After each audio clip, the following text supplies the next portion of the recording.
അച്ചൻകോവിൽ ആദിവാസി ഉന്നതിയിലെ പിഞ്ചു കുഞ്ഞുങ്ങൾ അടങ്ങിയ ആദിവാസി കുടുംബത്തിന് സഹായം ലഭിക്കാത്ത വിഷയത്തിൽ എസ്.ടി പ്രൊമോട്ടറെ പുറത്താക്കി കൈകഴുകി സംസ്ഥാന സർക്കാർ. ജോലിയിൽ വീഴ്ച വരുത്തിയെന്ന് ആരോപിച്ചാണ് എസ്.ടി പ്രൊമോട്ടറെ പുറത്താക്കിയത്. അതേസമയം വീഴ്ച വരുത്തിയ അയൽവാസിയായ ആശാ വർക്കർ മറ്റ് ട്രൈബൽ വകുപ്പ് ഉദ്യോഗസ്ഥർക്കെതിരെ ഒരു അന്വേഷണവും ഉണ്ടായിട്ടില്ല. വിവരങ്ങളുമായി രാജ്കുമാർ കൂടി ചേരുന്നുണ്ട്. രാജ്കുമാർ, ഇപ്പോൾ ഈ എസ്.ടി പ്രൊമോട്ടറെ മാത്രം പുറത്താക്കിക്കൊണ്ട് സംസ്ഥാന സർക്കാർ ഇതിൽ നിന്ന് തടിതപ്പുന്നൊരു കാഴ്ചയാണ്. എന്നാൽ ഇതിൽ വീഴ്ച വരുത്തിയ മറ്റ് ആശാ പ്രവർത്തകരുണ്ട്, ആശാ വർക്കറുണ്ട്, മറ്റ് ട്രൈബൽ വകുപ്പിലെ ഉദ്യോഗസ്ഥരുണ്ട്. ഇവർക്കെതിരെയൊന്നും ഒരു അന്വേഷണവും ഉണ്ടായിട്ടില്ല ഇതുവരെ.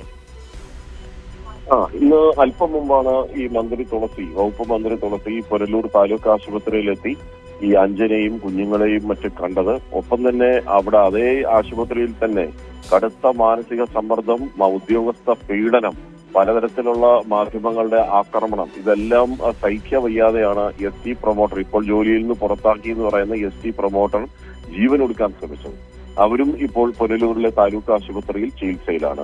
മന്ത്രി എത്തിയ ഉടൻ തന്നെ എസ്.ടി പ്രൊമോട്ടറെ പുറത്താക്കിയിരിക്കുന്നു എന്നൊരു പ്രഖ്യാപനമാണ് നടത്തിയത്. അതേസമയം തന്നെ ഇപ്പോ അവന്തിയ സൂചിപ്പിച്ചതുപോലെ അവിടുത്തെ ആശാ വർക്കറുണ്ട്.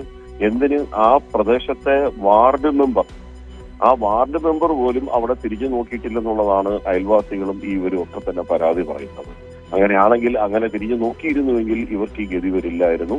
ഗർഭസ്ഥ സമയത്ത് 8 മാസക്കാലത്തേക്ക് ഇതിന്റെ ഈ പോഷകാഹാര കിറ്റും മറ്റും നൽകേണ്ടതായിരുന്നു, അതിന്റെ പണം നൽകേണ്ടതായിരുന്നു.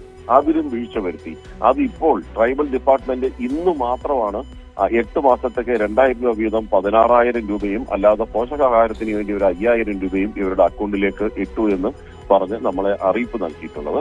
എന്തായാലും മന്ത്രി അവിടെ വന്നത് വിസിറ്റ് ചെയ്തു പോയി.